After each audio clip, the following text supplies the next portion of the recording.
romance. Ski daisuki. Adalah genre yang paling sederhana. Gue bisa menjelaskan genre romance hanya dengan 3 kata gitu, yaitu aku cinta kamu. Hore, anjay. Halo semua, selamat datang di segmen OS, bukan operating system, tapi sampah. Simpelnya, romance adalah genre di mana plot utamanya berfokus pada hubungan antara 2 orang dalam menjalin hubungan cinta. Ya, emang rata-rata cinta gitu ya. Karena dari itu, kita bisa lihat dengan sangat jelas bahwa sinetron-sinetron seperti Anak Jalanan dari jendela SMP yang MC-nya si Joko itu adalah sinetron dengan genre romance. Kok pada lari gue bahas sinetron? Banyak juga anime dengan genre romance gitu ya. Contoh aja Kourouhana, My Dress Up Darling, Nisekoi, dan masih banyak lagi gitu. Dan perkembangannya makin kesini pun makin bagus, sampai beberapa orang memberikan kategori tersendiri gitu untuk genre romance ini, seperti hard romance dan juga soft romance gitu. Namun perlu diketahui, romance yang berlebihan akan membuat anime itu jadi bahan hujatan karena cringe. Dan ternyata ada satu anime dengan tingkat romance yang berada di level black hole supermasif yang akan menghancurkan semua logika yang ada di anime romance. Otonari no Tenshi sama season 2. Alright, tapi ya udahlah, lupakan aja. Gue emang udah bilang pada awalnya bahwa anime ini itu emang jelek secara penganimasian, bahkan dari season 1 gitu. Tapi masih ketolong plot manis yang masih balance gitu, nggak berlebihan lah ya untuk gula-gulanya sendiri. Tapi begitu masuk season 2, gue ngerasa kayak dikasih aspartam 1 karung anjir, yang membuat gue terkena diabetes mellitus stadium akhir.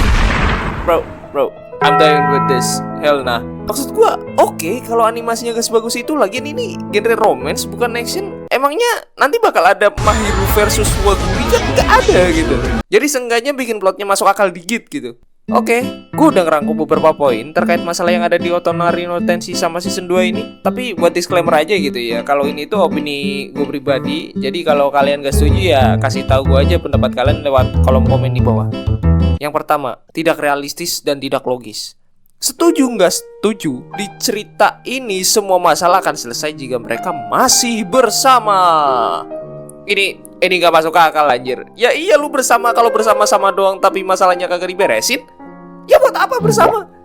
Kedua, konflik dan goalnya juga gak jelas gitu. Gue mau nanya, tujuan dari anime ini apa coba? Konfliknya apa coba? Mahiru broken home? Bahkan orang tua Mahiru baru ada di episode 6 atau 7 season 2 ini gitu. Oke, kita rekap season 1. Hujan. Ada cewek kehujanan. Ternyata tetanggaan, terus dimasakin. Iya gitu doang gitu. Ya anjay, wah simpel banget gue menjelaskannya, padahal sebenarnya lebih dari itu. Oke, yang ketiga, eksplorasi cerita yang kurang. Kalau kalian sadar, ada banyak banget layer-layer yang sebenarnya bisa dieksplorasi dari anime ini. Misal nih, kenapa Amane dibully pas sekolah di kampung? Di ceritanya itu nggak dijelasin gitu. Si Amane ini kenapa sebenarnya? Dan apa motivasi anak ini untuk membuli Amane gitu? Dan masih banyak lagi gitu yang sebenarnya layer-layer bisa kita ulik lagi, cuman kayak ya udah dibiarin aja sama di. Dan poin terakhir yang menjadi sumber hujatan paling banyak dari anime ini adalah anime ini mengarah ke genre ecchi. Sepanjang season 2 ini, apa yang kita lihat? Cipak-cipok, Amane-kun, cipok. Mahiru, cipok. Lalu di luar kamar, cipok. Di ruang tamu, cipok. One episode 2 tau-tau ada Shin Cupang pula. What the hell is this? Rasanya gue disuruh balik jadi monyet, cok. Ada urgensi apa yang membuat scene itu ditampilin gitu? Gue nggak tahu ya. Sebenarnya siapa yang bikin ini anime jadi kayak gini gitu? Siapa yang kepikiran buat adaptasi adegan cupang? Dan pas gue cari tahu untuk poin terakhir ini, ternyata dia lain masih wajar gitu.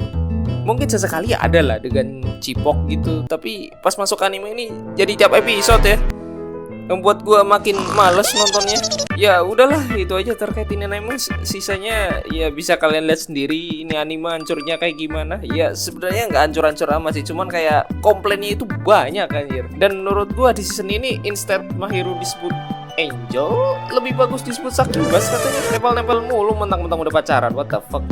Udahlah ya, kalau gua ada salah atau ada yang mau kalian tambahin, tulis aja di kolom komen. Gua Izan Furuhasi pamit undur diri, dan sampai jumpa lagi di video selanjutnya. Kalau gua niat upload.